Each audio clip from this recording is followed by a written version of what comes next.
10వ తరగతి తెలుగు పాఠం వీర తెలంగాణ. పాఠం నేపథ్యం, ఉద్దేశం. తెలంగాణ వీరుల పురిటిగడ్డ.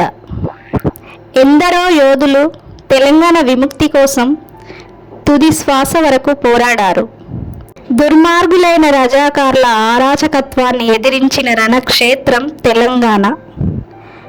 అటువంటి నేల అస్తిత్వ పరిరక్షణ కోసం తెలంగాణ ప్రజా సమూహం తమదైన పద్ధతుల్లో ధిక్కార స్వరం వినిపించింది.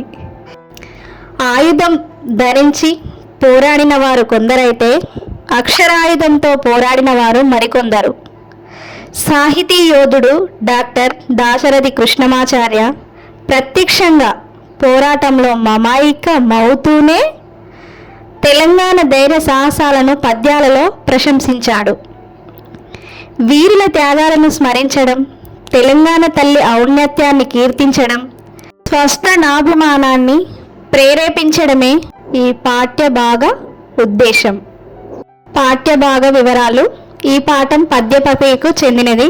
చారిత్రక అంశాలను వస్తువుగా తీసుకుని రాసిన పద్యాలు ఇవి.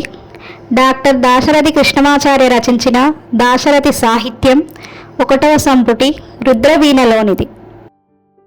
డాక్టర్ దాశరథి కృష్ణమాచార్య మహబూబాబాద్ జిల్లాలోని చిన్నగూడూరులో జన్మించాడు. నాటి పాలకులపై ప్రజా వ్యతిరేక పోరాటాల్లో ఆచరణాత్మక వైఖరితో ప్రజలను చైతన్యవంతం చేసిన ఉద్యమ కవి. నా గీతావళి ఇంత దూరం ప్రయాణంబవునో అందాక ఈ భూగోళంబున కగ్గిపెట్టెదా నన్నాడు.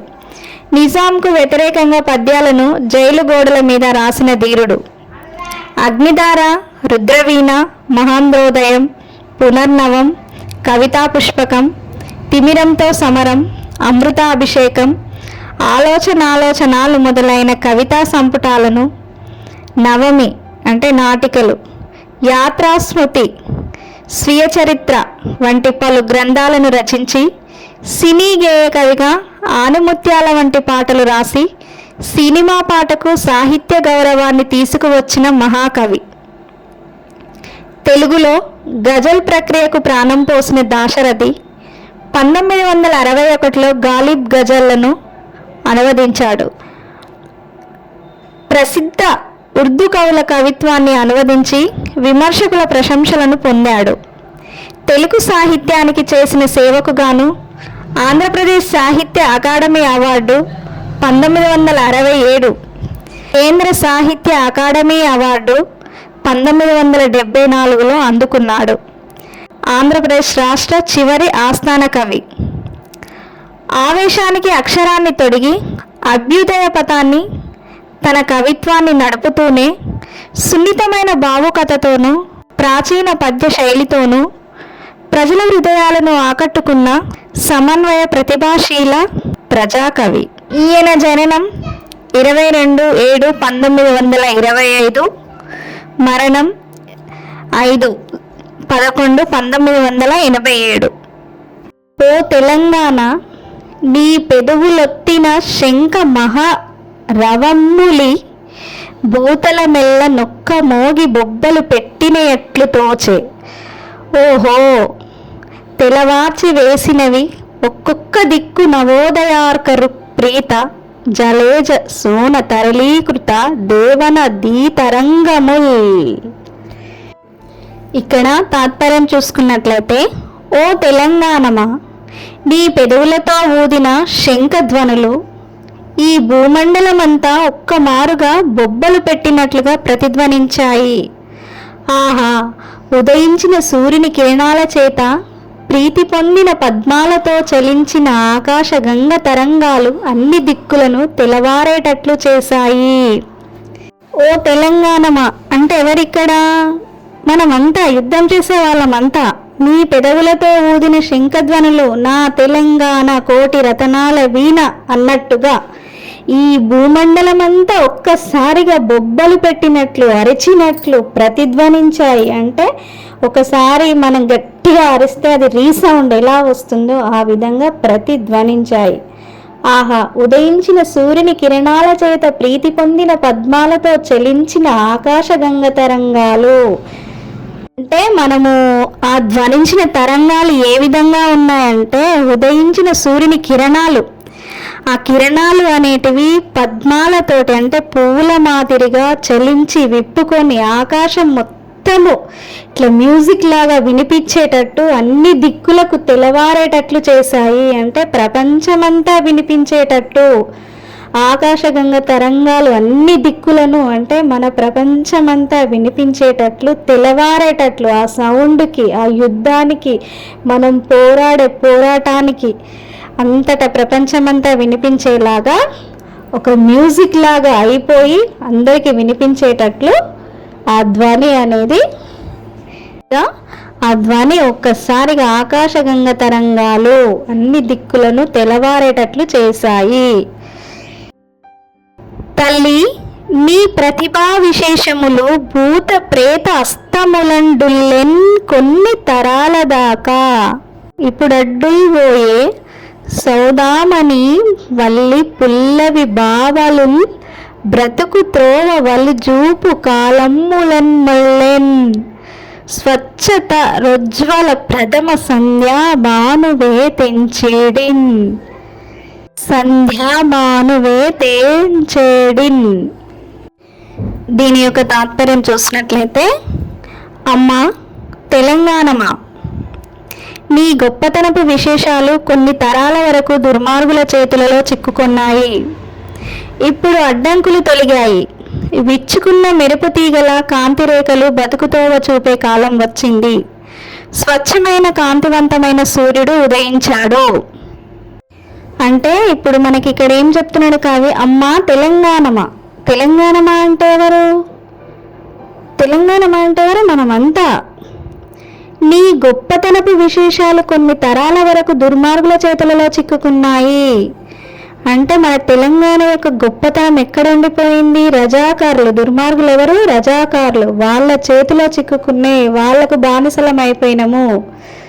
ఇప్పుడు అడ్డంకులు తొలగాయి. అంటే మన తెలంగాణ ప్రజలంతా ఏకమై రణరంగంలో గెలిచి ఇప్పుడు అడ్డంకులన్నీ తొలగిపోయి విచ్చుకున్న మెరుపు తీగల కాంతిరేఖలు బతుకుతోవ చూపే కాలం వచ్చింది. అడ్డంకులన్నీ తొలగిపోయి విచ్చుకున్న మెరుపు తీగల కాంతిరేఖలు, విచ్చుకున్న మెరుపు తీగలు కాంతిరేఖలు బతుకుతోవ చూపే కాలం వచ్చింది. నెక్స్ట్, నీ ఎడిలోని పెంచితివి నిండుగా కోటి తెలుగు కుర్రలన్. ప్రాయము వచ్చినంతనే కృపానములిచ్చితి. యుద్ధమాడి వాజ్రేయ భుజాబలమ్ము దరిసింప జగమ్ము నవాబుతో సవాల్ చేయుటమంటిటి. వీ తెలుగు రేగడిలో జిగిమెండు మాతరో. వీ తెలుగు రేగడిలో జిగిమొండు మాతరో. అమ్మా, కోటి మంది తెలుగు పిల్లలను నీ ఒడిలో పెంచావు. వారికి వయసు రాగానే చేతులకు కత్తులనిచ్చి వజ్ర సమానమైన భుజ పరాక్రమాలను లోకం చూసేటట్లు నిజాం రాజుతో తలపడమన్నావు. ఈ తెలుగు నేలలో ఎంత బలం ఉన్నదో కదా. ఇక్కడ మనకు కవి ఏం చెప్తుండో, అమ్మ అమ్మ అంటే ఎవరు? ఓ తెలంగాణమా. తెలంగాణమా అంటే ఎవరు? మనమంతా. కోటి మంది తెలుగు పిల్లలను నీ ఒడిలో పెంచావు. అంటే మన తెలంగాణ గడ్డ మీద ఎంతమంది? కోటి మంది పిల్లలను. వారికి వయసు రాగానే చేతులకు కత్తులనిచ్చి, అంటే మనల్ని ఎవరైనా కొడితే ఎందుకు కొట్టినావు, దేనికి కొట్టినావు అన్నట్టుగా మనం ఎలా ఎదురిస్తాము, ఆ విధంగా వాళ్ళకి వయసు రాగానే ఏమైపోయింది? నా తెలంగాణ, నా తల్లి నాకు కావాలి అనేంత పౌరుషం వచ్చింది. చేతులకు కత్తులనిచ్చి వజ్ర సమానమైన భుజా పరాక్రమాలను, వజ్ర సమానమైన వజ్రాలతో పోల్చిండు భుజాలను, భుజ పరాక్రమాలను లోకం చూసేటట్లు నిజాం రాజుతో తెలపడమన్నావు. ఇక్కడ వజ్ర సమానమైన భుజ పరాక్రమాలను అంటే మనం వజ్రాలతో సమానము. మనం లోకం చూసేటట్లు నిజాం రాజులతో తలపడాలి. అంటే వాళ్ళతోటి ఎదురుపడాలి. నా తెలంగాణ నాకు కావాలి, నా తల్లి నాకు కావాలి అనే విధంగా ఈ తెలుగు నేలలో ఎంత బలం ఉన్నదో కదా. అంటే మన తెలుగు నేల మీద, అంటే మన గడ్డ మీద, మన అమ్మ మనల్ని పెంచిన విధానంలో మనకి ఎంత బలం ఉన్నది అనే విధంగా మనకు ఈ యొక్క కవి వర్ణిస్తుండు. తెలంగాణమ్మున గడ్డిపోచయన్ సంధించను కృపానమ్ము రాజలాల ముండను వాని పీచమడచన్ సాగించ యుద్ధమ్ము బితిలిపోయను జగమెల్ల ఏమి యగునో తెలియంగరాకన్ దిశాంచలముల్ శుక్రధను పరంపరలతో సయ్యాటలాడెన్ దివిన్. తాత్పర్యం చూసినట్లయితే, ఈ తెలంగాణలో గడ్డిపోచ కూడా కత్తిపట్టి ఎదిరించింది. తాను గొప్ప రాజునని అనుకునేవాని గర్వాన్ని అణిచేటట్లుగా యుద్ధం సాగించింది. ఏమి జరుగుతుందో తెలియక జగమంతా భయపడిపోయింది. దిగంతాలన్నీ ఆకాశంలో ఇంద్రధనుస్సుల వరసలతో సయ్యాటలాడాయి. అంటే ఇక్కడ ఏంటంటే, ఈ తెలంగాణలో గడ్డిపోచ కూడా కత్తిపట్టింది అంటే అందరూ, చిన్నలు పెద్దలు అందరూ ఎదిరించడానికి సిద్ధమయ్యారు. తాను గొప్ప రాజునని అనుకునేవాని గర్వాన్ని అణిచేటట్లుగా యుద్ధం సాగించింది. తను గొప్ప రాజునని ఎవరైతే గర్వాన్ని, అహంకారాన్ని చూపిస్తున్నారో వాళ్ళకి అణిచేటట్లుగా యుద్ధం సాగించింది, వాళ్ళని తొక్కేటట్లుగా. ఏమి జరుగుతుందో తెలియక జగమంతా భయపడిపోయింది. నా తెలంగాణ తల్లి కోసం పోరాడుతున్నా ఎంతటి గర్వాన్ని, అహంకారాన్నైనా తొక్కి పడేస్తా అనే విధంగా ఎదిరిస్తుంటే ప్రపంచమంతా భయపడిపోతుంది ఏం జరుగుతుందో అనేసి. దిగంతాలన్నీ ఆకాశంలో ఇంద్రధనుస్సుల వరసలతో సయ్యాటలాడాయి. దిగంతాలన్నీ అంటే సరిహద్దులన్నీ, ప్రపంచమంతా, ఆకాశమంతా ఏం జరుగుతుందో అని వరుసలతోటి సయ్యాటలాడాయి. 4 వైపులన్ జలది నాలుకలు చాచుచు కూరుచుండే కల్లోలము రేపినారు భువిలో నలుదిక్కుల గండి కొట్టి సంద్రాలకు దారినిచ్చిరి ధరాతల మెల్ల స్వతంత్ర వారి దారాలులి తమ్ము కాదొడిగే రాజు రివాజులు బూజు పట్టగన్. తాత్పర్యంలోకి వచ్చినట్లయితే, తెలంగాణ స్వతంత్ర పోరాటం సముద్రం మాదిరిగా ఉప్పొంగుతున్నది. అంటే సముద్రం అన్ని వాటర్ అంతా కలిసి ఎట్లా ఎగిసి పడుతుంటాయో అలా పోరాటం చేస్తుంటే ఆ విధంగా ఉప్పొంగుతున్నట్టు అంత పబ్లిక్ ఏకమయ్యేసరికి ఎంత పోరాటం చేస్తుంటే ఏ విధంగా ఉంటుంది. అందరూ ఐకమత్యంతో ఉండేసరికి ఒక సముద్రం లాగా అనిపిస్తుంది. వాటర్ ఎక్కువైనప్పుడు ఏమవుతుంది, ఇట్లా ఉప్పొంగి ఆ కట్టను తెంచుకొని అవతలికి వెళ్ళిపోతుంటాయి. ఆ విధంగా 4 వైపుల నుండి సముద్రానికి గండి కొట్టి తెలంగాణ నేలంతా స్వాతంత్రపు నీటితో తడుపుతున్నారు. ఈ ప్రజలంతా ఏం చేస్తున్నారు అక్కడ, 4 వైపుల నుండి సముద్రానికి గండి కొట్టినట్లు తెలంగాణ నేలంతా. ఇప్పుడు ఒక కట్ట సముద్రానికి ఉప్పొంగుతుంటే కట్ట తీసేస్తే ఊరంతా వాటర్ ఎట్లా పడిపోతుందో, ఎట్లా తడిసిపోతుందో ఆ విధంగా అందరూ ఏకమయ్యి చివరి వరకు ప్రపంచమంతా వినిపించేటట్లు ఆ యుద్ధం చేస్తుంటే ఏమవుతుంది, ప్రపంచమంతా వినిపించేటట్టు ఆ కట్ట తెగిపోయి నీటితో తడుపుతున్నట్టు ఉద్రిక్తత కలిగించిన నవాబుల ఆజ్ఞలకు కాలం చెల్లిపోయింది. ఉద్రిక్తత అంటే మనల్ని ఇబ్బంది పెట్టి మనల్ని వాళ్ళకు బానిసలుగా చేసుకున్నప్పుడు ఇక వాళ్ళ ఆజ్ఞలు వాళ్ళ ఇంకా కాలం చెల్లిపోయింది, ఇక వాళ్ళతో పని లేకుండా అయిపోయింది. మన స్వాతంత్రం ఆ విధంగా ప్రజలందరూ మన తెలంగాణ కోసం, మన తల్లి కోసం అలా పోరాడారు. ఇక్కడ ఏం వర్ణించిండు, సముద్రంతో, మనమంతా సముద్రంలో వాటర్ ఎక్కువైనప్పుడు పొంగినప్పుడు ఏ విధంగా కట్ట తెగిపోతే ఊరంతా ఎలా మునుగుతుందో ఆ విధంగా అందరు ఏకమయ్యేసరికి ఇంకా వాళ్ళ ఆజ్ఞలకు అంతు లేకుండా పోయింది. ఉద్రిక్తత కలిగించిన నవాబుల ఆజ్ఞలకు కాలం చెల్లిపోయింది.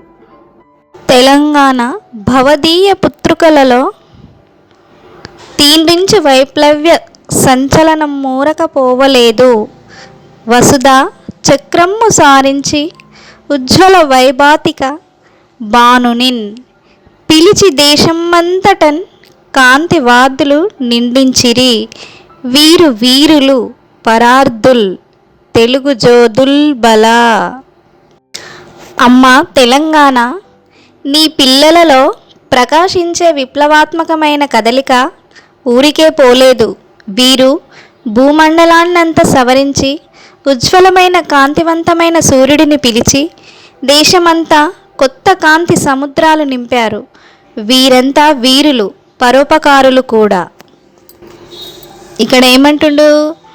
అమ్మ తెలంగాణ అంటే ఎవరు? మనమంతా చెప్తుండు. నీ పిల్లల్లో ప్రకాశించే విప్లవాత్మకమైన కదలిక ఊరికే పోలేదు అంటే మనం పోరాడుతున్నప్పుడు మనది మనకు వస్తుంది అనే అంత ఉత్సాహం, ప్రకాశం, అంటే అంత వెలుగు మన ముఖాలలో కనిపిస్తుంది.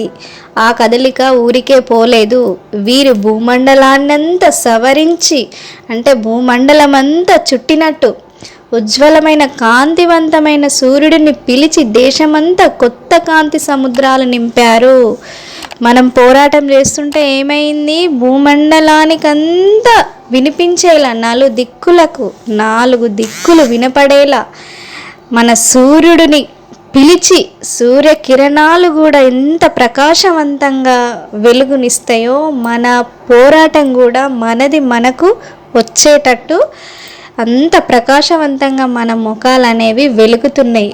వెలిగేలా మనమంత పోరాటం చేసి మన తెలంగాణ మనకు కావాలని సముద్రాలు నింపారు, కొత్త కాంతి సముద్రాలు నింపారు. అంటే గెలిచి మనది మనకు దక్కడం, మనది మనకు దక్కినప్పుడు ఎంత సంతోషంగా ఉంటుందో ఆ విధంగా మన తెలంగాణ, మన అమ్మ, మనకు తెలంగాణ అంటే మన అమ్మ, మనమంతా పిల్లలం, మనమంతా ఎంత సంతోషంగా ఉన్నామో వీరంతా వీరులు, పరోపకారులు కూడా. పరోపకారులు అంటే మనం వేరే వాళ్ళను ఓడించి వచ్చినాం కదా, మరి ఓడించి మన తెలంగాణ మనకు కావాలని తీసుకొచ్చినాం కాబట్టి మనం వీరులం, పరోపకారులం కూడా.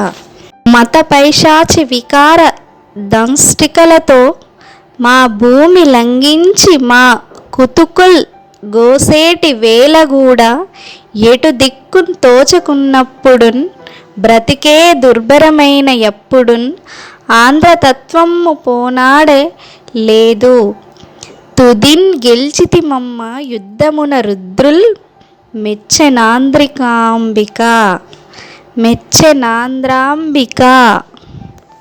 అమ్మ, మతం అనే పిశాచి తన క్రూరమైన కోరలతో మా నేలను ఆక్రమించి మా గొంతులు కోస్తున్నప్పుడు, ఏ దిక్కు తోచినప్పుడు, బ్రతకడమే భారమైనప్పుడు కూడా తెలుగుదనాన్ని కోల్పోలేదు.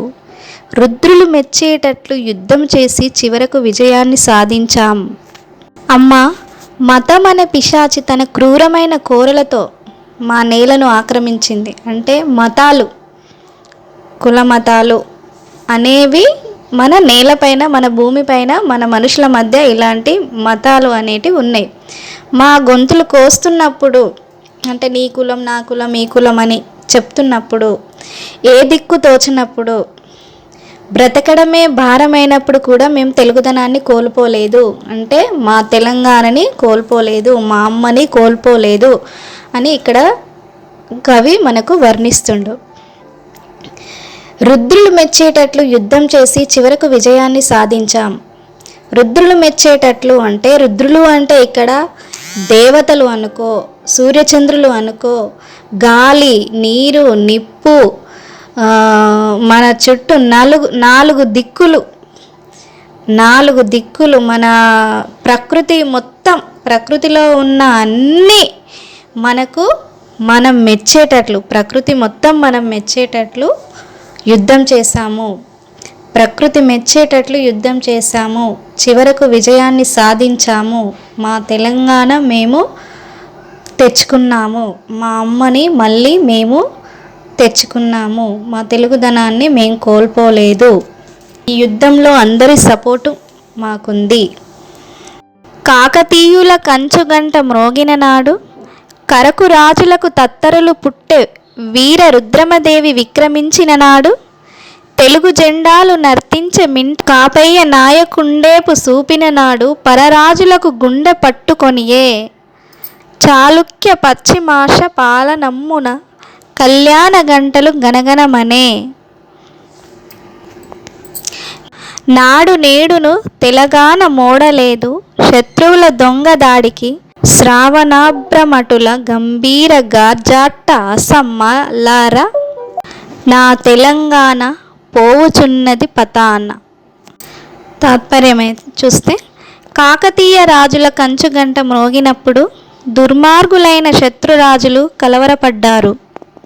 రుద్రమదేవి పరాక్రమించినప్పుడు తెలుగు జెండాలు ఆకాశాన రెపరెపలాడాయి. కాపయ్య నాయకుడు తన విజృంభణం చూసినప్పుడు శత్రురాజులకు గుండెలు ఆగిపోయాయి. చాళుక్య రాజులు పశ్చిమ దిక్కున పరిపాలన చేసేటప్పుడు మంగళకరమైన జయధ్వనులు మోగాయి.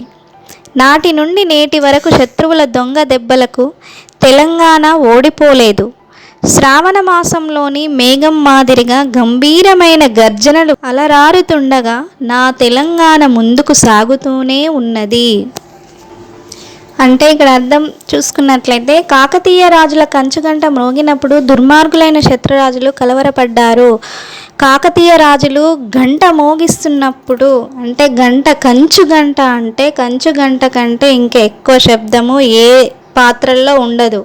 ఆ గంట మోగినప్పుడు డన్ డన్ డన్ డన్ అని ఎంత శబ్దం వస్తుంది, మనుషులకు కలవరపడుతుంది, గబుళ్ళు మబ్బు అన్నట్టు అయిపోతుంది. అంత భయం వస్తుంది దాని యొక్క శబ్దానికి. శత్రురాజులు, దుర్మార్గులైన శత్రురాజులు కలవరపడ్డారు. ఎప్పుడిది? మనకు తెలంగాణ రాకముందు, మనం వాళ్ళకు బానిసలుగా ఉంటున్నప్పుడు. రుద్రమదేవి పరాక్రమించినప్పుడు తెలుగు జెండాలు ఆకాశాన రెపరెపలాడాయి. కాపయ్య నాయకుడు తన విజృంభణం చూసినప్పుడు శత్రురాజులకు గుండెలు ఆగిపోయాయి. కాపయ్య నాయకుడు తన విజృంభణం అంటే ఇట్లా విజృంభిస్తుంటారు. ఒకరి మీద కోపం వచ్చినప్పుడు ఎంత వాళ్ళ ముందున్న వాళ్ళు ఏమైపోతారో కూడా తెలియదు. అలా విజృంభించినప్పుడు శత్రురాజులకు గుండెలు ఆగిపోయాయి, అంటే ఇంకా చేసేది ఏమీ లేదు అన్నట్టు. చాళుక్య రాజులు పరిపాలిస్తున్నప్పుడు మంగళకరమైన జయధ్వనులు, అంటే రాజులు ఏం చేస్తుంటారు, వాళ్ళ సభలో వాళ్ళు ఏదన్నా చెప్తున్నప్పుడు, ఏదన్నా మనకు సంభాషణ కావాలి అంటే, వినాలి అంటే ఇలా గంటలు కొడుతూ ఉంటే ఆ సభ చుట్టూ వారికి వినిపించే విధంగా ఆ గంట మోగుతుంది. అలాంటి ధ్వనులు మోగుతుండే అన్నట్టు. నాటి నుండి నేటి వరకు శత్రువుల దొంగ దెబ్బలకు తెలంగాణ ఓడిపోలేదు. అంటే అప్పటి నుండి కూడా తెలంగాణ కోసం ప్రతి ఒక్కరూ ఎదుర్కొని చనిపోయారు తప్ప ఓడిపోయి మాత్రం చనిపోలేదు అని దీని యొక్క అర్థం. శ్రావణ మాసంలోని మేఘం మాదిరిగా గంభీరమైన గర్జనలు అలరారుతుండగా నా తెలంగాణ ముందుకు సాగుతూనే ఉన్నది.